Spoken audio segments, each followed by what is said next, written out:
Chapter 7.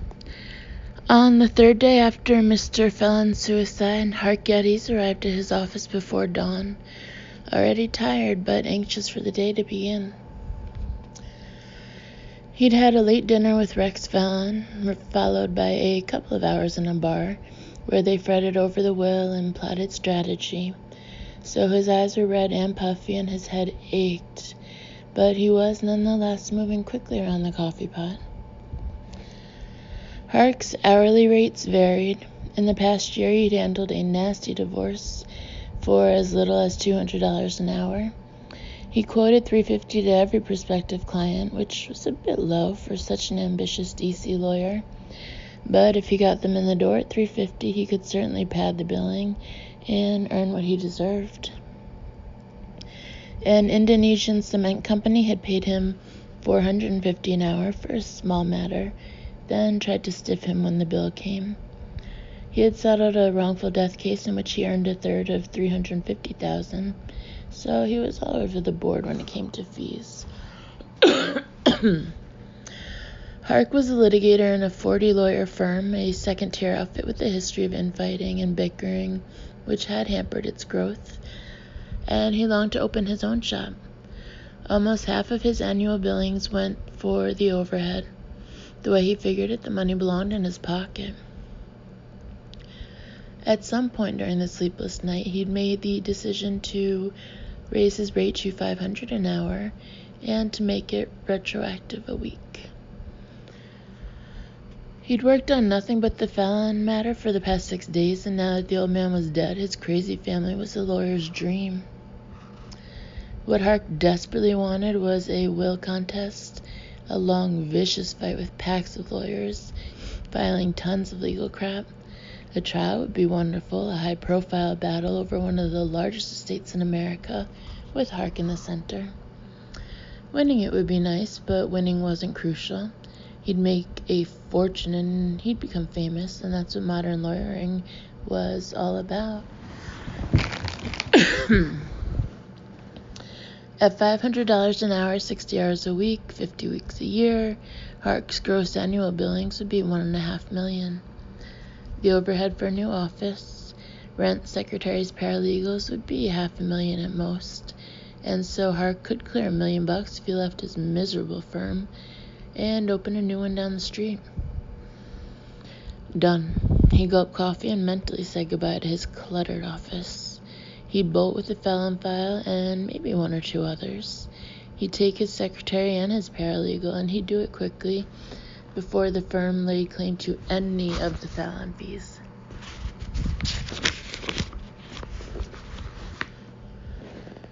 He sat at his desk, his pulse racing with the anticipation of his spanking new venture, and he thought of all the ways he could start a war with Josh Stafford. There was reason to worry. Stafford had been unwilling to reveal the contents of the new will. He had questioned its validity in light of the suicide. Hark had been rattled by the change in Stafford's tone immediately after the suicide. Now, Stafford had left town and refused to return calls. Oh, how he longed for a fight. At 9, he met with Abigail Fallon Jeter and Mary Rose Fallon Jackman, the two daughters from Troy's first marriage. Rex had arranged the meeting at Hark's insistence. Though both women had lawyers at the moment, Hark wanted them as clients.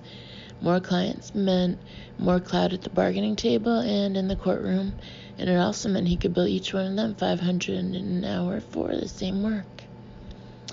The meeting was awkward. Neither woman trusted Hark because they didn't trust their brother Rex. TJ had 3 lawyers of his own, and their mother had another. Why should they join forces when no one else was doing so?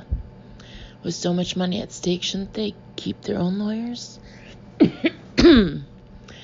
Hark pressed but gained little ground. He was disappointed, but later charged ahead with plans to leave his firm immediately. He could smell the money. Abigail Fallon Jeter had been a rebellious child who disliked Lillian, her mother, and craved the attention of her father, who was seldom at home. She was 9 when her parents divorced. When she was 14, Lillian shipped her away to boarding school. Troy disapproved of boarding schools, as if he knew something about child rearing, and throughout high school he made an uncharacteristic effort to keep in touch with her. He often told her she was his favorite. She was certainly the brightest. But he missed her graduation and forgot to send a gift. In the summer before college, she dreamed of ways to hurt him. She fled to Berkeley, ostensibly to study medieval Irish poetry, but in fact she planned to study very little, if at all. Troy hated the idea of her attending college anywhere in California, especially on such a radical campus. Vietnam was ending, the students had won, and it was time to celebrate. She slipped easily into the culture of drugs and casual sex. She lived in a 3-story house with a group of students of all races, sexes, and sexual preferences. The combinations changed weekly, as did the numbers. They called themselves a commune, but there was no structure or rules. Money was no problem because most came from wealthy families. Libigale was known simply as a rich kid from Connecticut. At the time, Troy was worth only $100 million or so. With the sense of adventure, she moved along the drug chain until heroin seized her. Her supplier was a jazz drummer named Tino, who had somehow taken up residence in the commune. Tino was in his late 30s, a high school dropout from Memphis, and no one knew exactly how or when he became a member of their group. No one cared.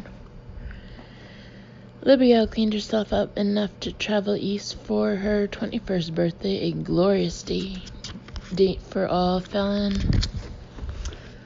children, because that was when the old man bestowed the gift. Troy didn't believe in trust for his children. If they weren't stable by the age of 21, then why string them along? Trust required trustees and lawyers and constant fights with the beneficiaries who resented having their money doled out by accountants. Give them the money, Troy reasoned, let them sink or swim. Most felons drowned quickly. Troy skipped her birthday. He was somewhere in Asian business. By then he was well into his second marriage with Janie. Rocky and Gina were little kids, and he'd lost whatever interest he had in his first family. Libigale didn't miss him. The lawyers completed the arrangements for the gift, and she laid up with Tino in a swanky Manhattan hotel for a week, stoned. Her money lasted for almost 5 years, a stretch of time that included 2 husbands, numerous live-ins, 2 arrests, 3 lengthy lockdowns and detox units, and a car wreck that almost took her left leg. Her current husband was an ex-biker she'd met in rehab. He weighed 320 pounds and had a gray frizzy beard that fell to his chest. He went by the name of Spike, and he had actually evolved into a decent sort. He built cabinets in a shop behind their modest home in the Baltimore suburb of Lutherville. Libigale's lawyer was a rumpled fellow named Wally Bright, and she went straight to his office after leaving Hark's. She made a full report of everything Hark had said. Wally was a small-timer who advertised quickie divorces on bus benches in the Bethesda area. He'd handled one of Libigale's divorces and waited a year before he was paid for it. But he'd been patient with her. She was, after all, a felon. She would be his ticket to the fat fees he'd never quite been able to command. In her presence, Wally called Hark Yetis and started a vicious phone fight that raged for 15 minutes. He stomped around behind his desk, arms flailing, screaming obscenities into the phone. "I will kill for my client," he raged at one point, and Libigale was most impressed.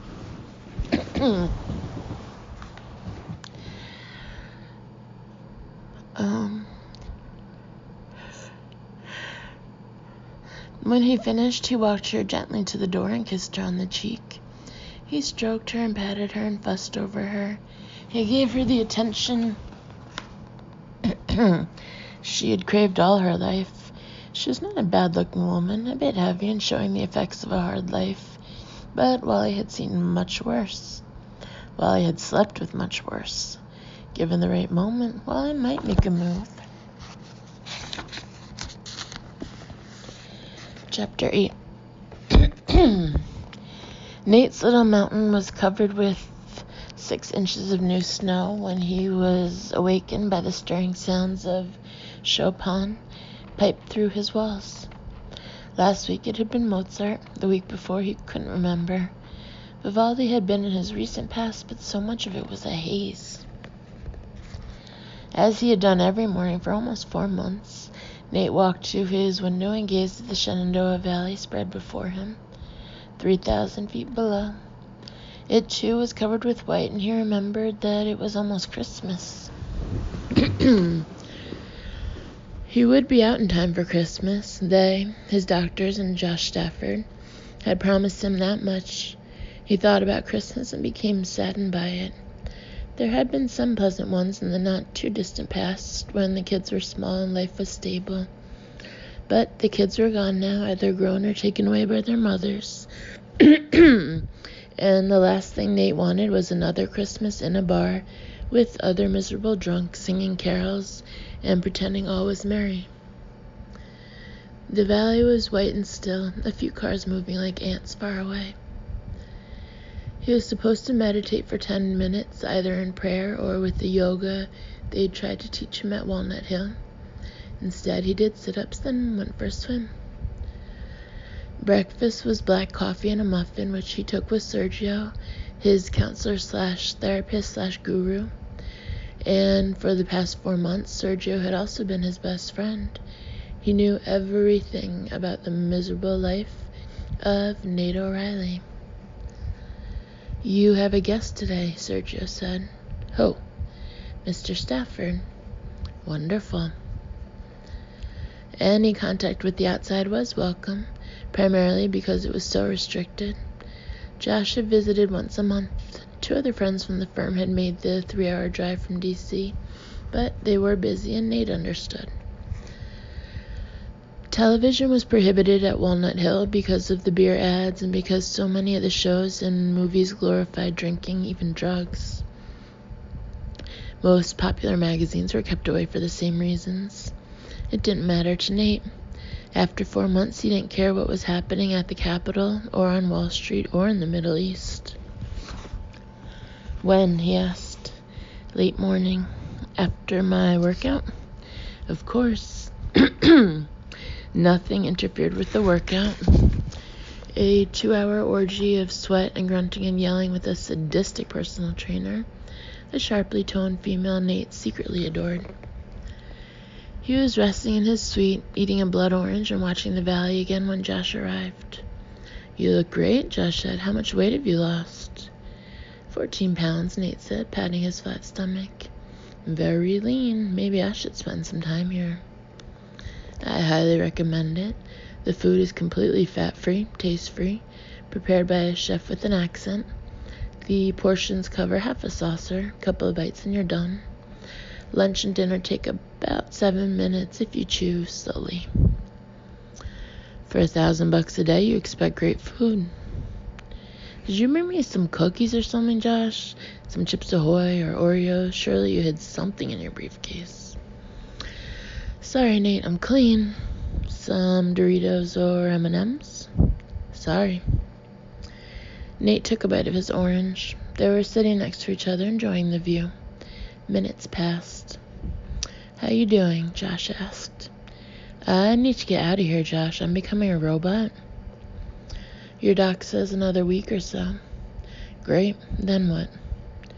"We'll see." "What does that mean?" "It means we'll see." "Come on, Josh. We'll take our time and see what happens." "Can I come back to the firm, Josh? Talk to me." "Not so fast, Nate. You have enemies." "Who doesn't? But hell, it's your firm. Those guys will go along with whatever you say." "You have a couple of problems." "I have 1,000 problems, but you can't kick me out." "The bankruptcy we can work through. The indictment is not so easy." No, it was not so easy, and Nate couldn't simply dismiss it. From 1992 to 1995, he had failed to report about $60,000 in other income.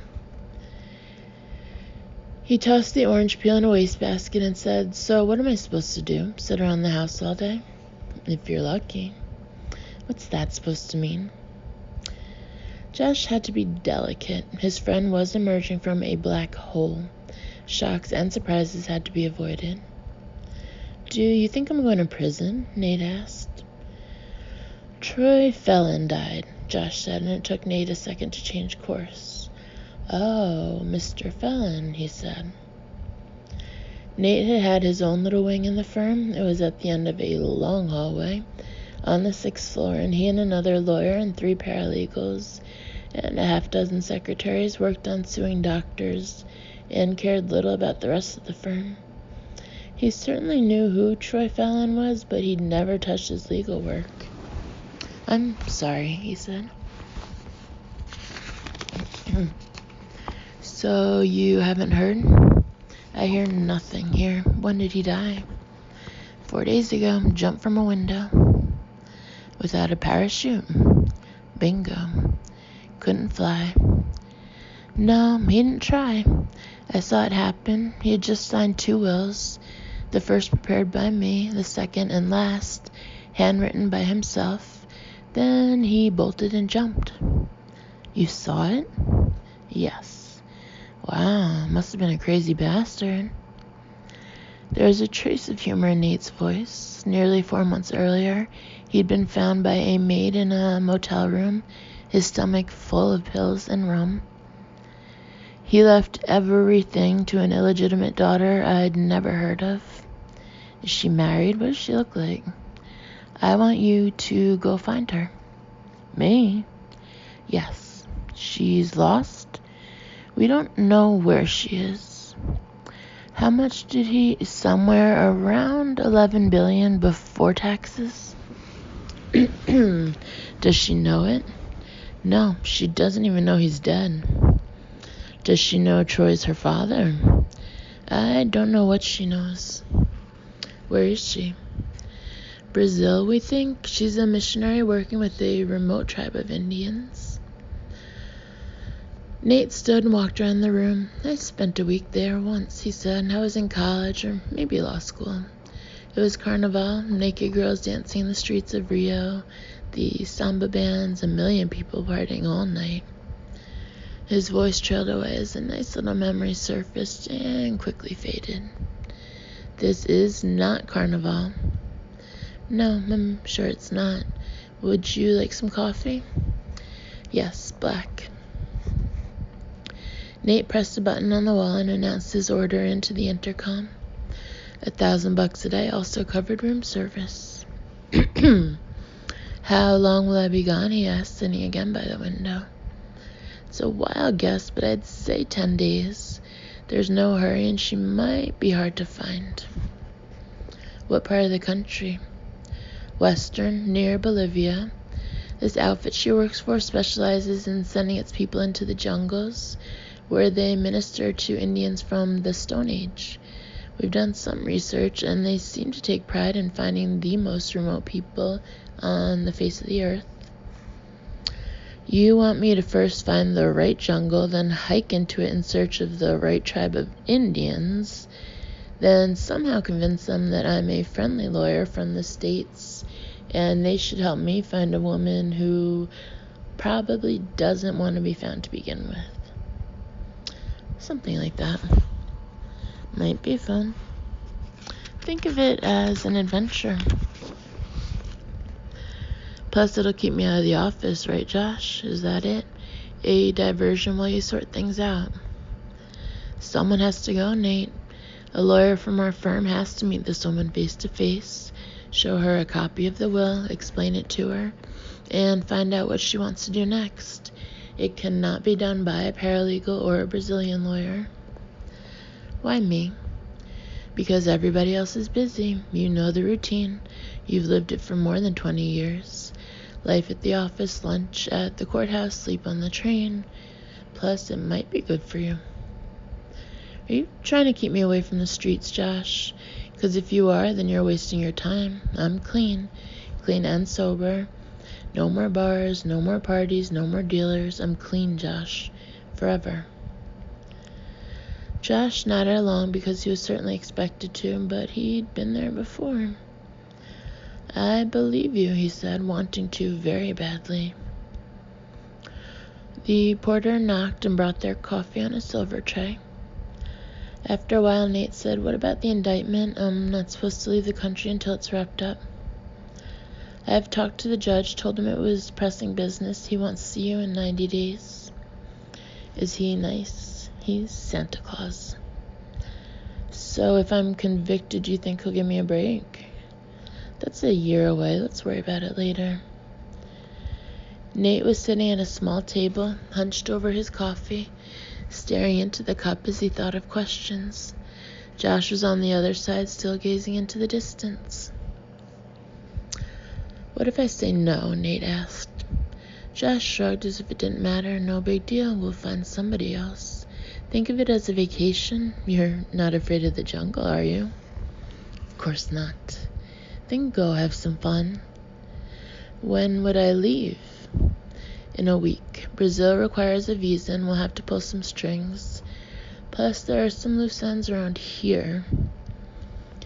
Walnut Hill required at least a week of pre-release, a period of conditioning before it fed its clients back to the wolves. They had been pampered, sobered, brainwashed, and nudged into emotional, mental, and physical shape. Pre-release braced them for the re-entry. "A week," Nate repeated to himself. "About a week, yes. And it'll take 10 days. I'm just guessing. So I'll be down there during the holidays." "I guess it looks that way." "That's a great idea." "You want to skip Christmas?" "Yes. What about your kids?" There were 4 of them, 2 by each wife, 1 in grad school and 1 in college, 2 in middle school. He stirred his coffee with a small spoon and said, "Not a word, Josh. Almost 4 months here, and not a word from any of them." His voice ached and his shoulders sagged.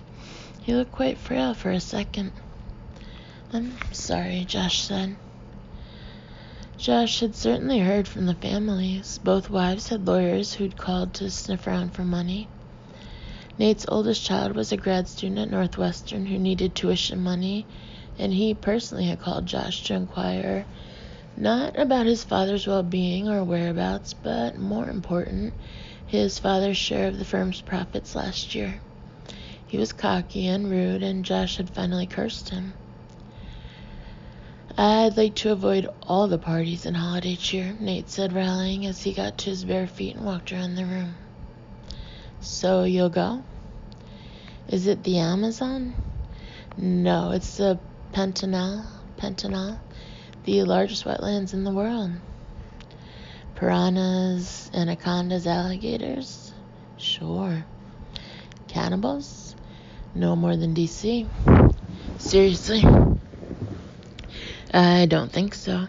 They haven't lost a missionary in 11 years. "What about a lawyer?" "I'm sure they would enjoy filleting one." "Come on, Nate, this is not heavy lifting. If I weren't so busy, I'd love to go. The Pantanal is a great ecological reserve." "I've never heard of it." "That's because you stopped traveling years ago. You went into your office and didn't come out. Except for rehab. Take a vacation, see another part of the world." Nate sipped coffee long enough to redirect the conversation. "And what happens when I get back? Do I have my office? Am I still a partner?" "Is that what you want?" "Of course," Nate said, but with a slight hesitation. "Are you sure?" "What else would I do?" "I don't know, Nate, but this is your 4th rehab in 10 years. The crashes are getting worse. If you walked out now, you'd go straight to the office and be the world's greatest malpractice litigator for 6 months. You'd ignore the old friends, the old bars, the old neighborhoods. Nothing but work. Before long, you'd have a couple of big verdicts, big trials, big pressure. You'd step it up a notch. After a year, there would be a crack somewhere. An old friend might find you. A girl from another life. Maybe a bad jury gives you a bad verdict.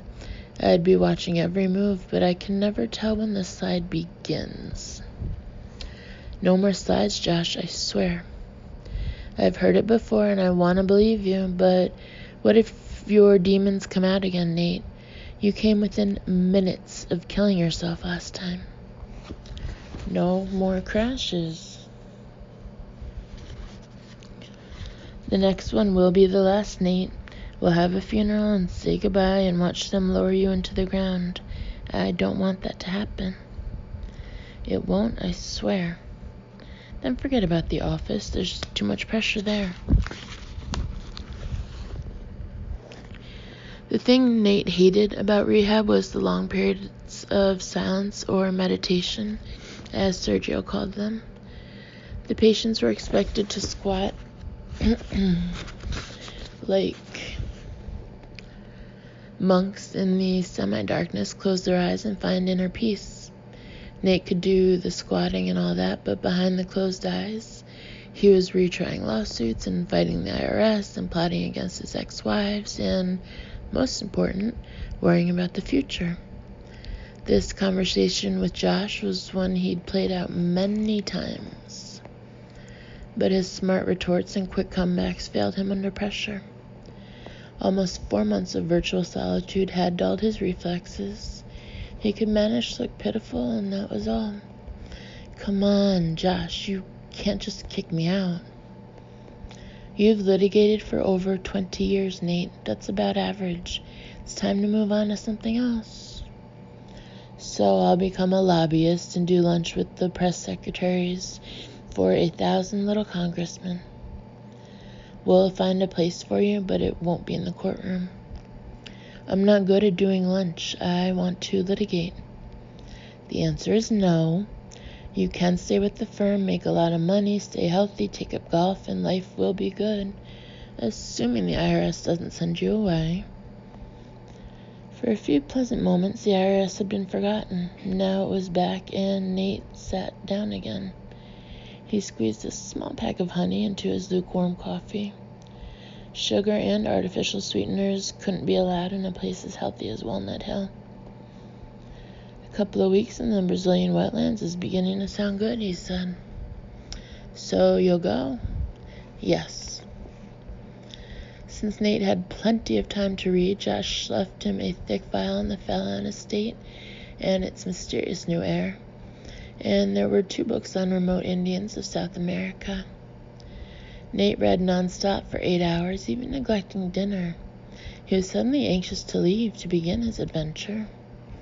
When Sergio checked on him at 10, he was sitting like a monk in the middle of his bed, papers sprawled around him, lost in another world. It's time for me to leave, Nate said. Yes, it is, Sergio replied. I'll start the paperwork tomorrow. Chapter 9. The infighting grew worse as the Fallon heirs spent less time talking to each other and more time in their lawyers' offices. A week passed with no will and no plans to probate. With their fortunes within sight but just out of reach, the heirs became even more agitated. Several lawyers were fired, and with more brought in to replace them. Mary Ross Fallon Jackman fired hers because he wasn't charging enough per hour. Her husband was a successful orthopedic surgeon with lots of business interests. He dealt with lawyers every day. Their new one was a fireball named Grit, who made a noisy entrance into the fray at $600 per hour. While the heirs waited, they also incurred massive debt. Contracts were signed for mansions, new cars were delivered, consultants were hired to do such varied things as design pool houses, locate just the right private jet, and give advice on which thoroughbred to purchase. If the heirs weren't fighting, then they were shopping. Rambo was the exception, but only because he was a minor. He hung out with his lawyer, who was certainly incurring debt on behalf of his client.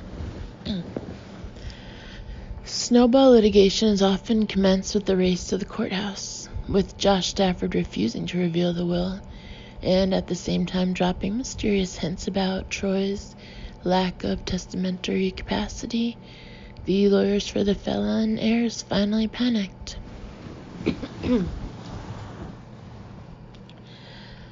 10 days after the suicide, Hart Geddes went to the Circuit Court of Fairfax County, Virginia, and filed a petition to compel the last will and testament of Troy L. Fallon.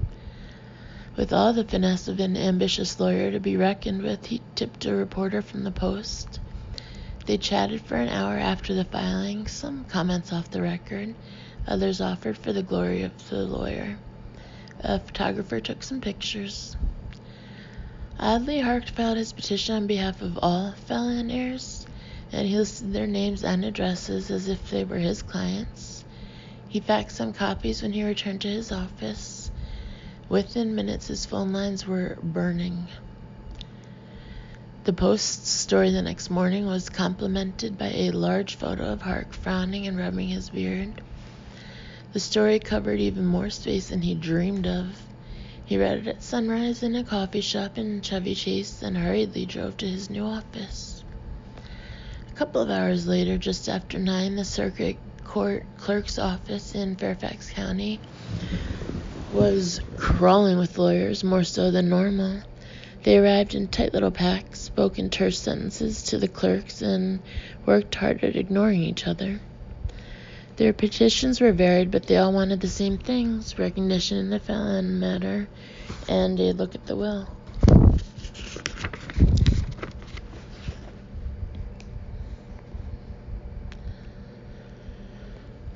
Probate matters in Fairfax County were randomly assigned to one of a dozen judges. The Fallon matter landed on the desk of the Honorable F. Parr Wycliffe, age 36, a jurist with little experience but lots of ambition. He was thrilled to get such a high-profile case.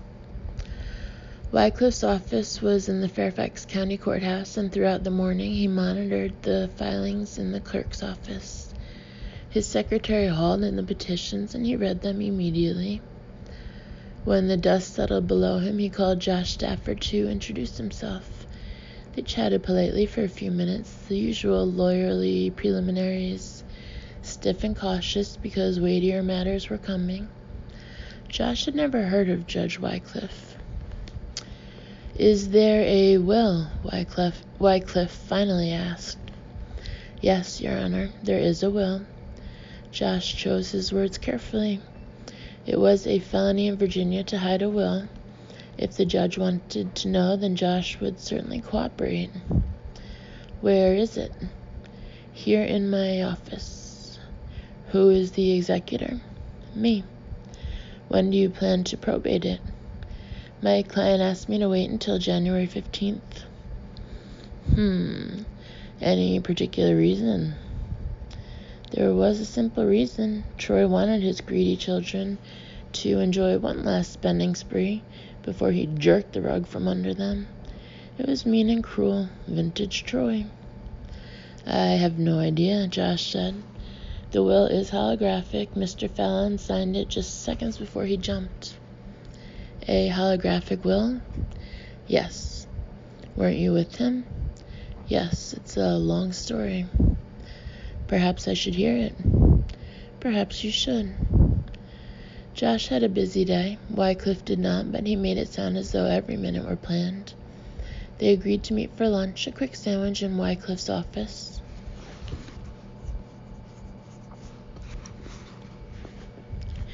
Sergio did not like the idea of Nate's trip to South America. After almost 4 months in a highly structured place like Walnut Hill, where the doors and gates were locked, and an unseen guard with a gun watched the road a mile down the mountain, and where TV, movies, games, magazines, and phones were heavily monitored, the re-entry into a familiar society was often traumatizing. The notion of a re-entry by way of Brazil was more than troubling. Nate didn't care. He was not at Walnut Hill by court order. Josh had put him there, and if Josh asked him to play hide-and-seek in the jungle, so be it. Sergio could bitch and moan all he wanted. Pre-release turned into a week from hell. The diet changed from no-fat to low-fat, with such inevitable ingredients as salt, pepper, cheese, and a little butter added to prepare his system for the evils out there. Nate's stomach rebelled, and he lost 3 more pounds. Just an inkling of what's waiting for you down there, Sergio said smugly. They fought during therapy, which was common at Walnut Hill. Skin had to be thickened, edges sharpened. Sergio began to distance himself from his patient. It was usually difficult to say goodbye, and Sergio shortened the sessions and became aloof. With the end in sight, Nate began counting the hours. Judge Wycliffe inquired as to the contents of the will, and Josh politely declined to tell him. They were eating deli sandwiches at a small table in His Honor's small office. The law did not require Josh to reveal what was in the will, at least not now, and Wycliffe was slightly out of bounds to ask, but his curiosity was understandable. I'm somewhat sympathetic to the petitioners, he said. They have a right to know what's in the will. Why delay it? I'm just following my client's wishes, Josh replied. You have to probate the will sooner or later. Of course. Wycliffe slid his appointment book up to his plastic plate and gazed down with a squint over his reading glasses. Today is December 20th. There's no way to assemble everyone before Christmas. How does the 27th look to you? What do you have in mind? A reading of the will. The idea struck Josh, and he almost choked on a dill spear. Gather them all together, the felons and their entourages, and new friends, and hangers-on, and all their merry lawyers, and pack them into Wycliffe's courtroom. Make sure the press knows about it. As he crunched on another bite of pickle and looked at his little black book, he worked hard to suppress a grin. He could hear the gasps and groans, the shockwaves, the utter bitter disbelief, then the muted cursing, then perhaps a sniffle and maybe a sob or two, as the felons tried to absorb what their beloved father had done to them. It would be a vicious, glorious, thoroughly unique moment in the history of American law, and Josh suddenly couldn't wait. The 27th is fine with me, he said. Good. I'll notify the parties as soon as I can identify all of them. There are lots of lawyers. It helps if you remember that there are 6 kids and 3 ex-wives, so there are 9 principal sets of lawyers. I hope my courtroom is big enough. Standing room only, Josh almost said. People packed together with not a sound as the envelope is opened, the will unfolded, the unbelievable words read. I suggest you read the will, Josh said. Wycliffe certainly intended to. He was seeing the same scene as Josh. It would be one of his finest moments, reading a will that disposed of $11 billion. I assume the will is somewhat controversial, the judge said. It's wicked. His Honor actually smiled. And just a side note, the judge wants a reading of the will on December 27th, but Troy told Josh to sit on it until January 15th. So why did Josh agree to December 27th for a reading of the will? I haven't read this book in years, so I don't understand, but I know the guys told him to wait until January, mid-January. I guess it'll explain later on why he agreed to the 27th. End of side note.